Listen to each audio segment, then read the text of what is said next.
Welcome and thanks for watching. Today I had another nice day out at Coyote Point. There's a lot more people here today, but also a lot more wind. So there's going to be only a few clips from the beach, and these first few are muted because of, well, the wind. But check out this awesome huge boulder full of amazing calcite, and I don't even know what else. Some sort of mica looking stuff on the left there, but there's definitely feldspar, calcite, and maybe some other unknown crystals and specimens hiding within this matrix and mix of minerals here. That was pretty cool, and just a start to the day. But check out the amazing rocks and fossils that we're gonna find. Stay tuned, leave a like and a comment if you enjoyed. Okay, so I just found this little strange guy. I looked down and saw that little core, and that is a quartzy core. Some sort of little agate.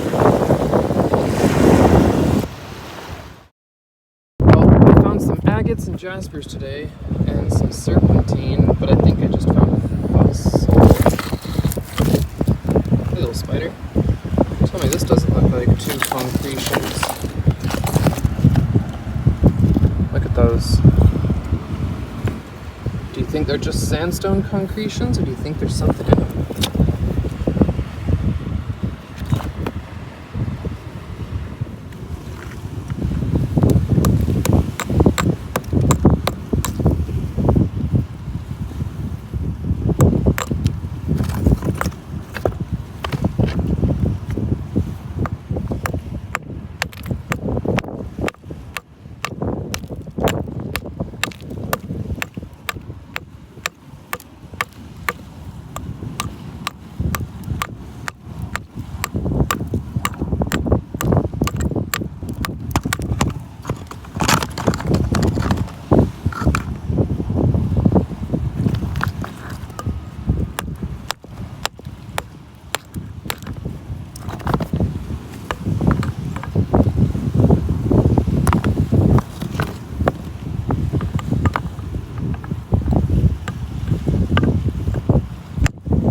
Just met some fellow rockhounds, and while I was talking to them and showing them this concretion, I looked down and there's a botryoidal. This thing's got some chalcedony veins running through it.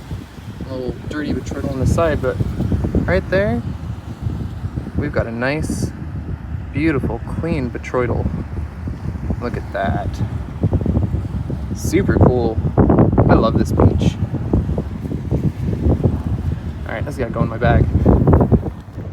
Another windy voiceover moment here, but I was mentioning how I was shaking because I had spent a good 20 minutes breaking up that rock.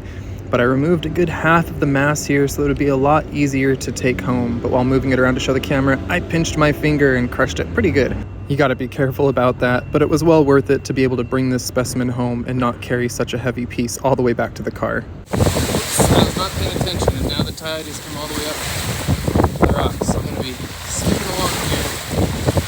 I've still got just a tiny bit of shoreline, because I do not have the shoes for water.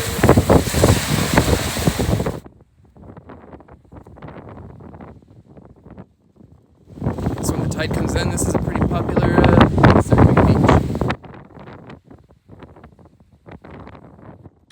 Alright, back home with the concretion. As you can see, it's substantially smaller. I removed a lot of mass off of it, and it's still very heavy. But there are 3 nodules in here, and I'm really, really hopeful that there's a fossil in them. 2 of them seem to have a seam, like a line going around them. It's kind of hard to find and show on the camera right now, but I don't know if that's a good sign of like an ammonite, is having this like visible seam that goes around, or if that just happens with concretions. But I know the ones that I see Mam Lambo and other people busting out of the rocks and cracking that have the ammonites seem to usually have that seam or some of the shell poking out the side. I'm really, really hopeful with these. But first, I've got to break them out of here and free them from the rest of that stone. But also, I've got a backpack and a not Pringles tin full of rocks that I got to show you.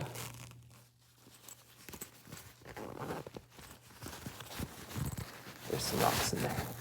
There's some crystals in there. Oh, there's some druzy right there. Oh, my backpack was so heavy going back. Look at this one. It's like a septarian.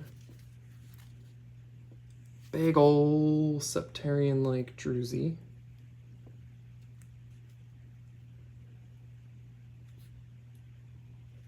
Lots of nice crystal pockets in there.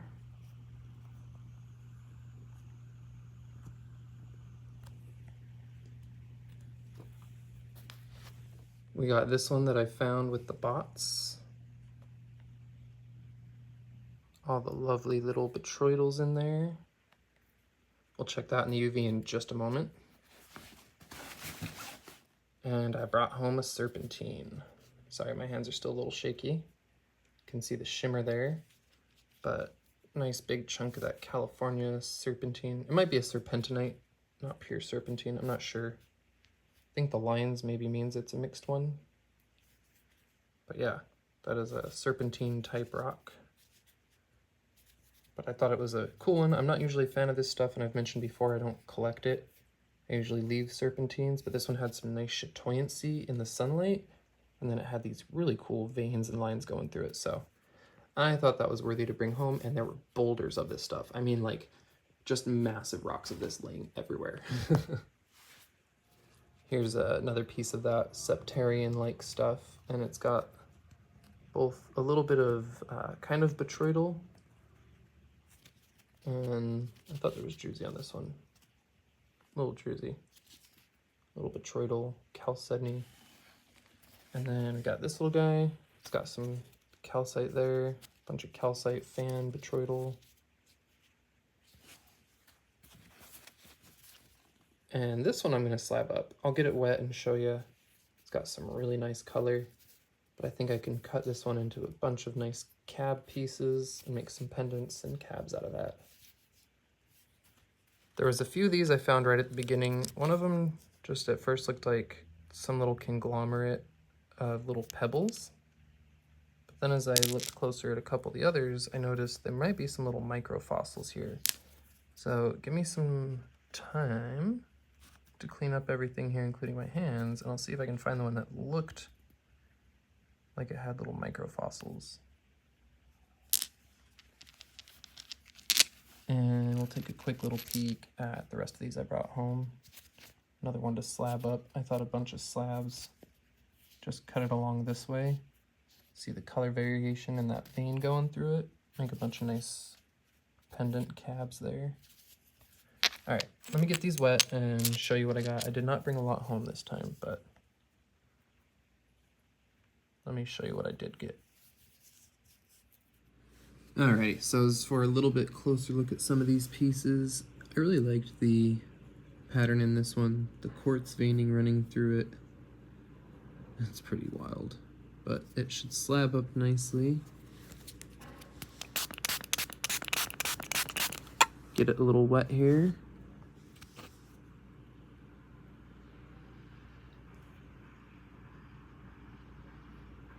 And that should slice up into some interesting pieces. Almost like a picture stone there with the plateau up here. I wonder if some of the stones will slab out to be looking like any sort of landscape. So a lot of what I grabbed this time was just kind of variations on that stripe stuff that I saw, but ones that I liked a little more. Like this one was cool because it was just a little sandwich layer. Dark in the middle and light colors on the outside. This one I showed already. I'm gonna slab it up, get some good little cabs out of that. This one I grabbed because of the color, and if it's been like a lot of the other ones, it won't be consistent throughout, and the inside might even be different than the outside, but It had some nice contrast there. I was hoping to find more like this one because it had a little bit of quartz in there. It's a little bit of almost agate formation, but then that really cool. Just, I don't know. I thought that might make a nice little pendant. I'll round this one out, basically leave it as is, and make a little double-sided pendant, maybe drill a hole through it.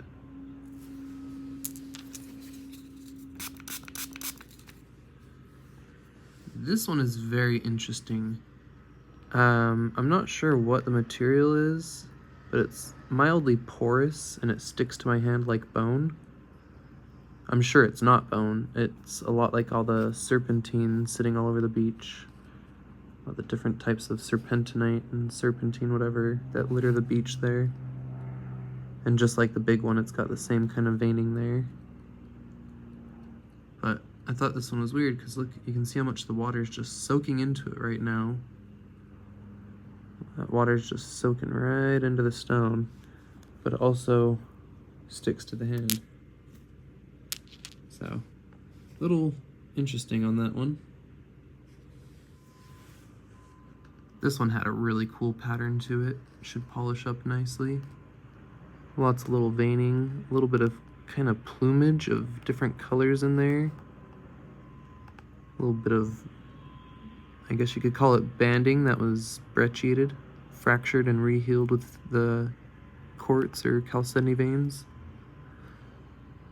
Yeah, that should polish up into a nice little piece. Don't know if I'll cut it in half and try and make a cab out of it, or if I'll leave it just like a large free form. I think it's big enough I can cut it right down the middle here and maybe get 2 cabs out of that. Again, just another little look at this one.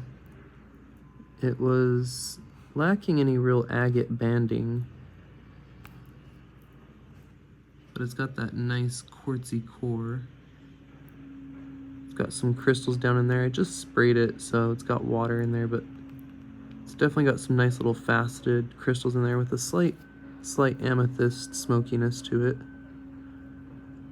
It looked kind of amethysty to me, not just smoky. When I had it in the sunlight, it looked a little, I don't know, either smoky or amethysty. But right around the edge on the rind, you can see it almost like 3 different layers. It goes white and then clear and then white again. I think I might go ahead and call that a little bit of an agate rind with a quartz center. That's most of that type stuff that I brought home. Not gonna go through every single one of these little ones, but a lot of that little stripy stuff. And then showed you a bit of the large serpentine, but what I want to do is take a slightly closer look at the little chalcedony petroidal bits and the big old septarian looking chunk here. This one's got some really nice crystals in it. There we go, had to focus on the crystals, but that one's got some nice little crystal pockets all around. That's not a bad size. Normally slightly dirty hands, but it's got some pretty good little pockets all around it here.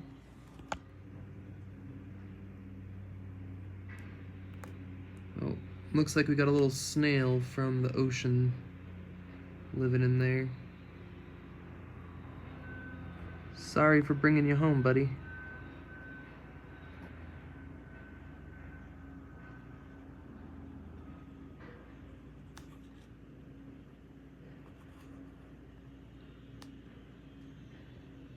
Oh, there's another one.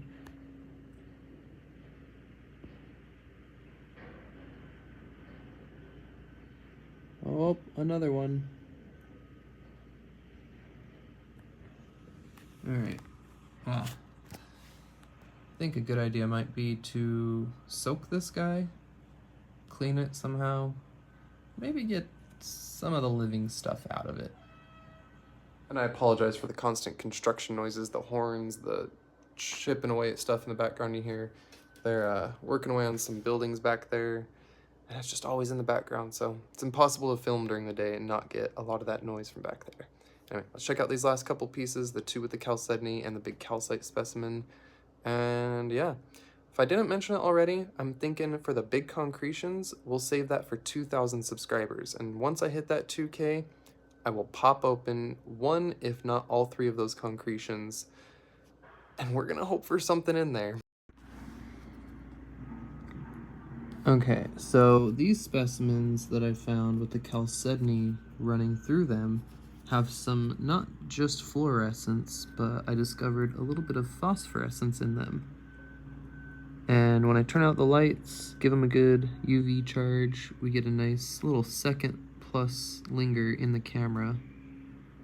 And some of you know, if you've played with this on camera and tried to mess with UV, it can be really hard to get on camera, but you can definitely see it with the naked eye, and it does show up a little bit on camera, so we'll put that in just a second here. I wanted to show you, there's a little calcite blade right here in the chalcedony. Just a blade of calcite.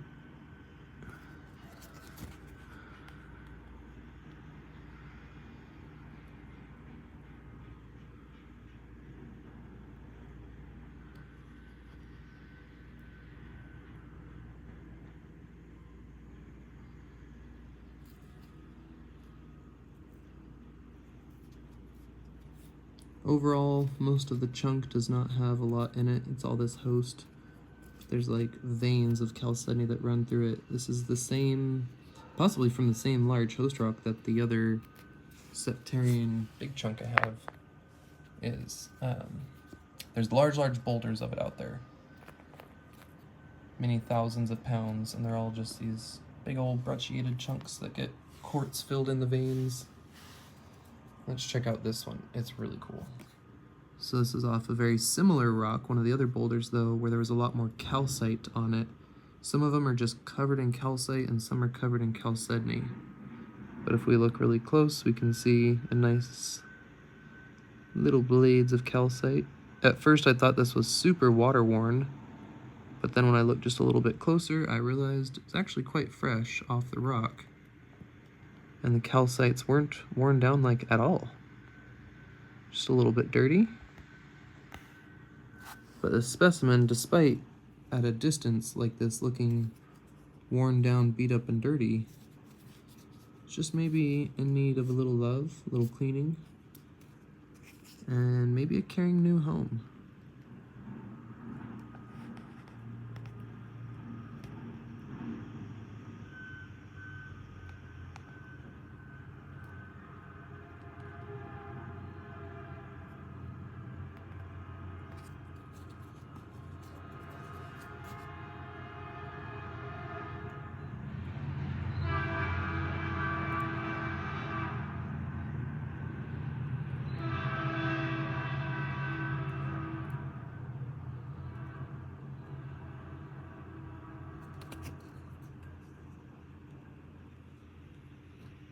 Oh my goodness, is that fluorite? Look. Look right there, look at that cube. What is that cube? Is that a cube of fluorite on the calcite? Because that's not looking like a lot of the rest of the calcite here. And if it's actually cubic, oh wait, no. It's not cubic. Oh, from that angle it looks cubic. Okay, I'm gonna examine this a little bit. See if I can get closer in here without using the camera. Use my hand lens and examine that a little. Test that piece with the UV.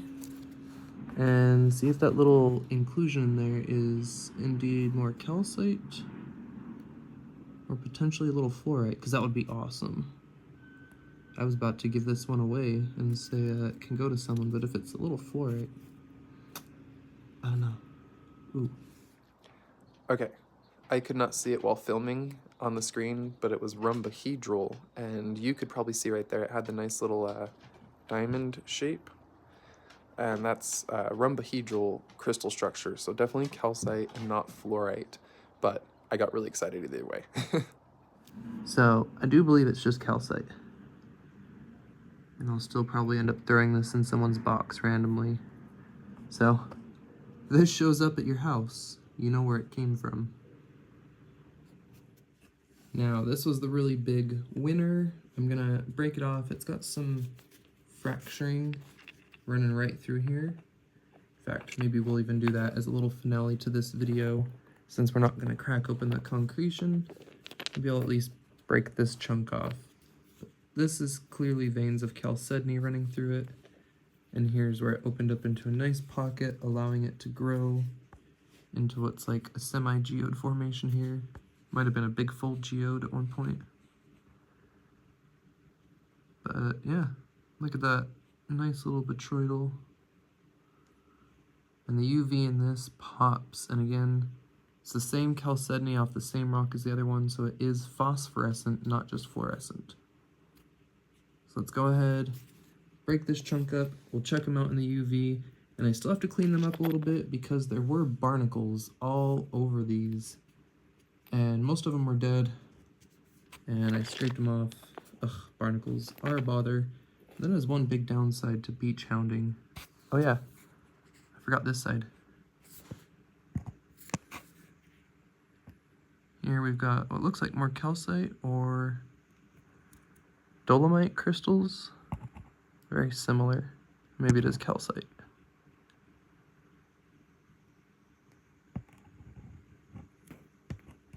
And we've got more botryoidal chalcedony through here. Looking a little dirty. Might have to see about cleaning up the specimen.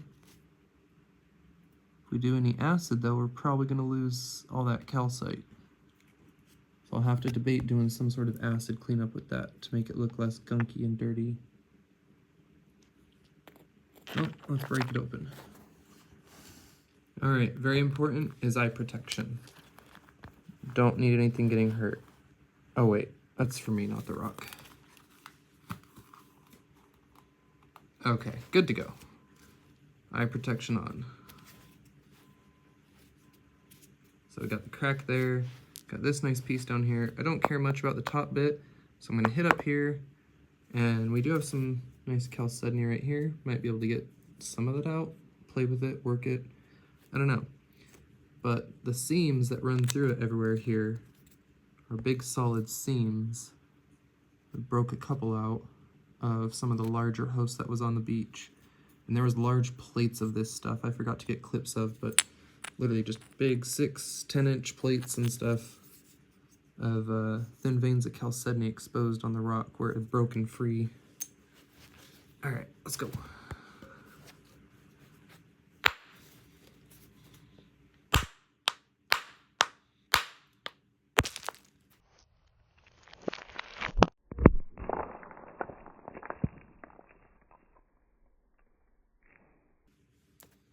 Oh, and that's why we had the towel.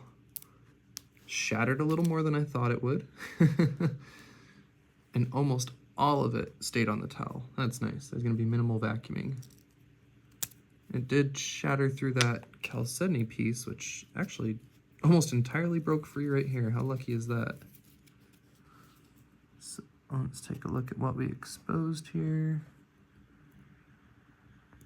Some interesting mineralization.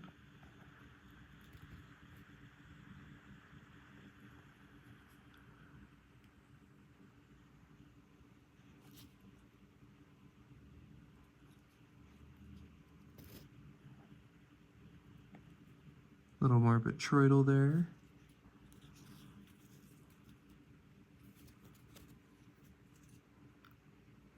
Looks like there wasn't really a lot of chalcedony exposed, just this little botryoidal piece. Probably send that off to someone, whoever wants it. And then looks like here's the two pieces that split right here.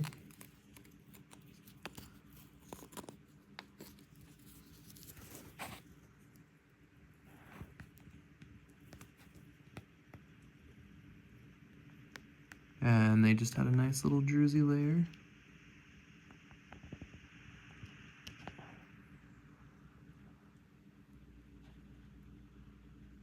Nice little sparkle on that side.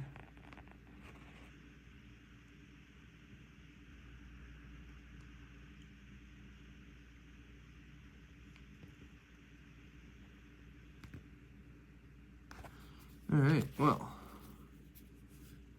Nice clean break up there. Exposed a little more chalcedony on the top. Left all the side and that specimen that I wanted intact. So this piece I'm keeping for sure. What's going on in there?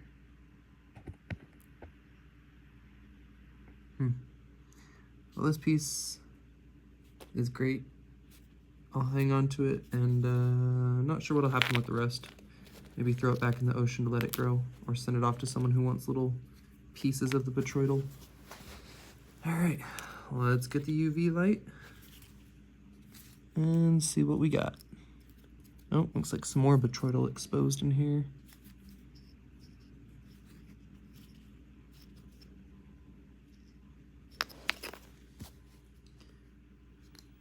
All right, even with the sunlight, I don't really need to worry about getting it totally dark in here because these pop in the UV just so much.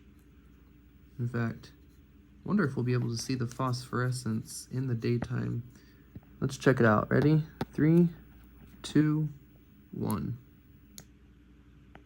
Nah, it's a little too bright in here. Let's go into a dark room and check out that phosphorescence. Okay. I apologize for doing this in the bathroom, but I'm hoping that with the darkness, we'll see some of the linger in the UV. I'm gonna try it without the macro lens being on, and let's see with a little charge up what we get.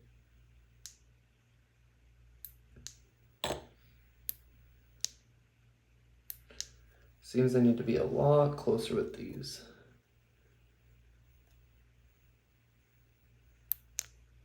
There it is. There's a pretty long linger right there.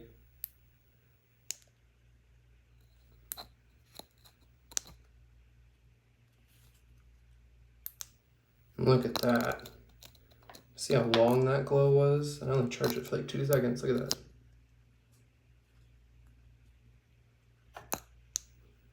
That's crazy.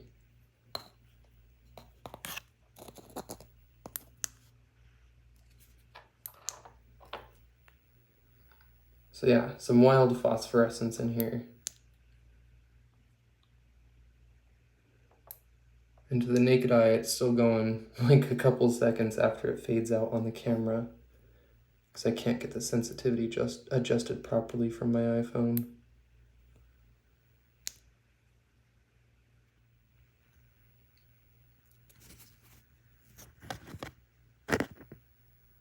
As for this little galaxy piece of botryoidal, it's got some nice banding you can see on the left there. But all those little spots, I'm wondering how they're gonna do as far as phosphorescence. Let's see.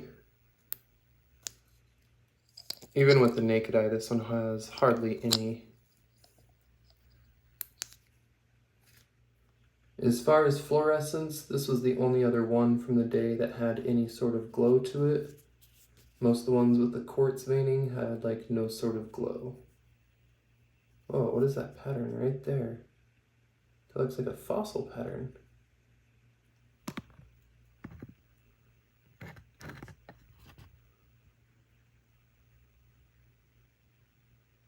That's probably just a coincidence, but that looks interesting.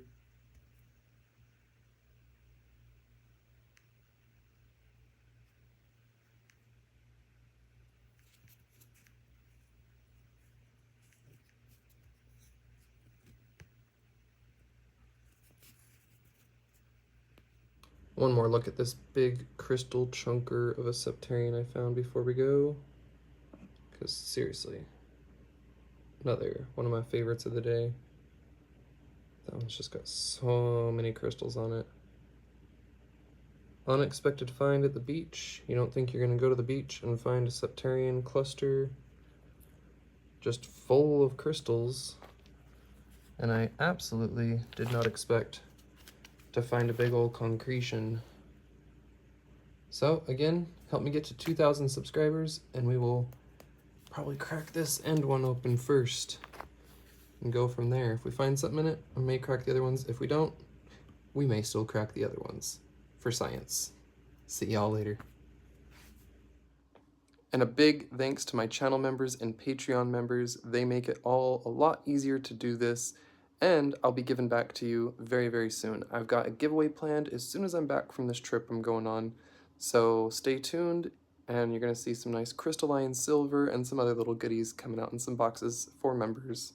Do a little giveaway draw either at the very end of this month or the start of next month, so just stay tuned and don't miss the next video. Bye.